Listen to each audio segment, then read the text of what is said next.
গা ছমছমে ভুতুরে এই বাড়িতে এলেই আত্মহত্যা করে লোকজন। এলাকায় এই বাড়ির নাম ভুতুরে বাড়ি। দিনে দুপুরে এ বাড়িতে ঢুকলেই গা ছমছম করে। অজানা তথ্য প্রেজেন্স এফটিএফ চ্যানেল আপনাদের জানাতে চলেছে এই অশরীরী আত্মাযুক্ত বাড়ি এক বা দুদিন নয়, দীর্ঘদিন ধরে একের পর এক অস্বাভাবিক ঘটনা ঘটে চলেছে বীরভূমের এই ভুতুরে বাড়িতে। এরই জেরে সেই বাড়িতে অশরীরীর ছায়া রয়েছে বলে এলাকায় ছড়িয়ে পড়েছে জল্পনা। কি ঘটে এই বাড়িতে?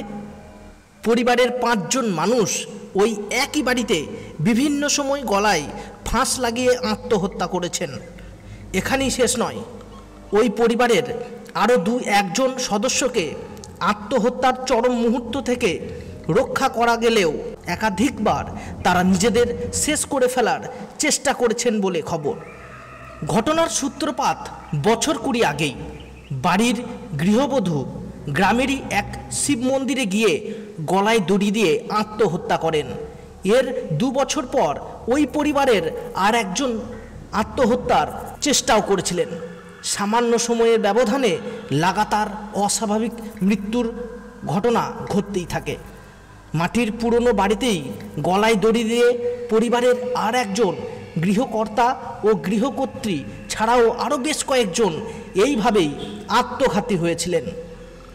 শুধু মানুষ নয়, পরিবারের পোষ্য কুকুর বিড়ালও অস্বাভাবিকভাবে মৃত্যু হয়েছে বলে দাবি। অভিশাপ কাটাতে বাড়িতে লাগাতার পুজো, নাম সংকীর্তনও করা হয়েছে, তবু কোনো ফল মেলেনি বলে দাবি।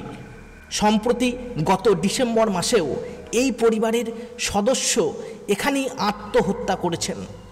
চক্রবর্তী এই পরিবারের এক সদস্যের দাবি, বাইরে কাজ করে বা অন্য কোথাও থাকার সত্ত্বেও পরিবারের এমন সদস্যরাও রয়েছে যারা এখানে ফিরে এসে আত্মহত্যার চেষ্টা করেছেন। চক্রবর্তী পরিবারের এই করুণ পরিণতি এলাকায় কার্যত আতঙ্কের পরিবেশ সৃষ্টি করেছে। এই ঘটনার জেরে ওই মাটির বাড়িটি ভেঙে ফেলার সিদ্ধান্ত নিয়েছে পরিবারের বাকি সদস্যরা। ওই জায়গায় নূতন করে থাকা তো দূর, ভাঙা বাড়ির কোনো সামগ্রীও রাখতে চায় না এই চক্রবর্তী পরিবার। এমনকি ওই জায়গা আর ব্যবহার না করার সিদ্ধান্ত নিয়েছেন তারা। আর এক্ষেত্রে পরিবারের সদস্যরা চাইছেন ওই জায়গায় সরকারি বা এলাকাবাসীর উদ্যোগে কোনো মন্দির বা অন্য কিছু নির্মাণ হোক। ভিডিওটি আপনাদের কেমন লাগলো তা অবশ্যই আমাদের কমেন্ট বক্সে কমেন্ট করতে ভুলবেন না। ভিডিওটি দেখার জন্য আপনাদের অসংখ্য ধন্যবাদ।